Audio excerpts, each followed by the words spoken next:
Oh, there ain't nothing but work around here.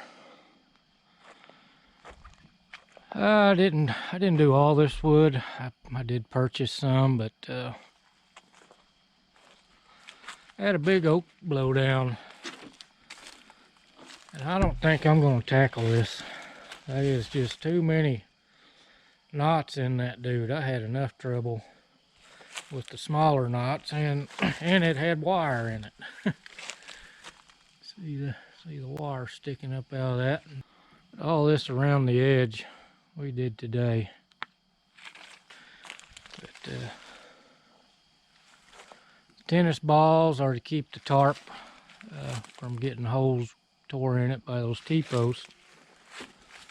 Spreading that gravel yesterday with a hoe and running a chainsaw and that splitter over there, I can't hardly move.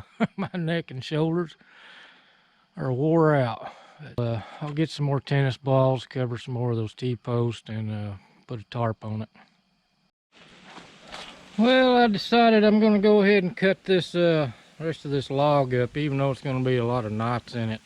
It's going to be tough splitting. I'm going to probably have to cut it. After I get it into blocks, I'm going to have to cut it in manageable pieces. We wrestled the rest of this stump over to this splitter yesterday. But I've got my safety equipment on. Got my ear protection, face shield, and my chaps, steel toe boots, and leather gloves.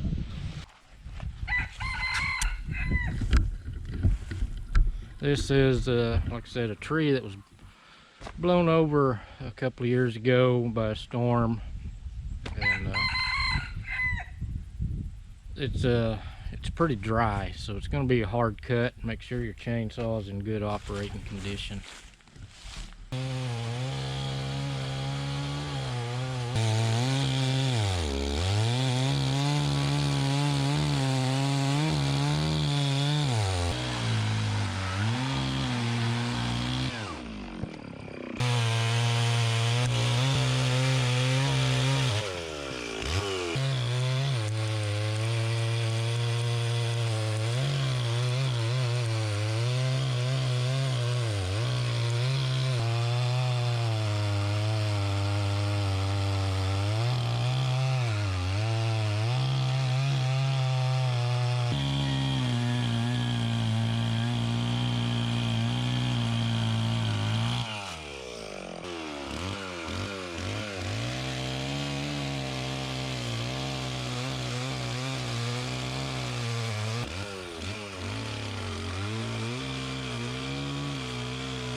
Oh, it's some tough wood, all those knots.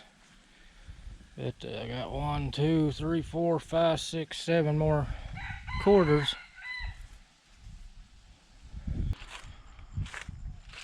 But I just wanted to show you all those big, tough pieces of wood. You know, you can saw them up into manageable pieces, although a lot of it is still hard to split. You know, those knots in it, they run different directions, so it can be tough. You know, you'll split off of it, you know, different ways. But you know, it was firewood. You know, some of it pretty rough. You know, hard to split, but take your time, work your way around it, and you know, you can still turn it into firewood. I don't know if these little electric powered ones will do the job. And this thing was used when I bought it 10 years ago. One thing it did, apparently I had it stored in this barn. I'd left the gas on, and the floating needle valve was stuck. I couldn't get it loose. I couldn't pull it out. I actually pulled the top of it off trying to get it out. I soaked it in carburetor cleaner for 3 or 4 days, and I wound up taking a small drill bit and drilling through the center of that needle valve, and the heat generated finally turned it loose, and I was able to extract it and put a new seat and needle valve in there, and works like a charm now. But on all my small engines, I don't store them with the gas valve on. When I get through, I'll shut the gas off and let the engine continue to run till it burns all the fuel out of the carburetor, and I usually don't have any problems doing that. But anyway, I guess that's about all I've got to say.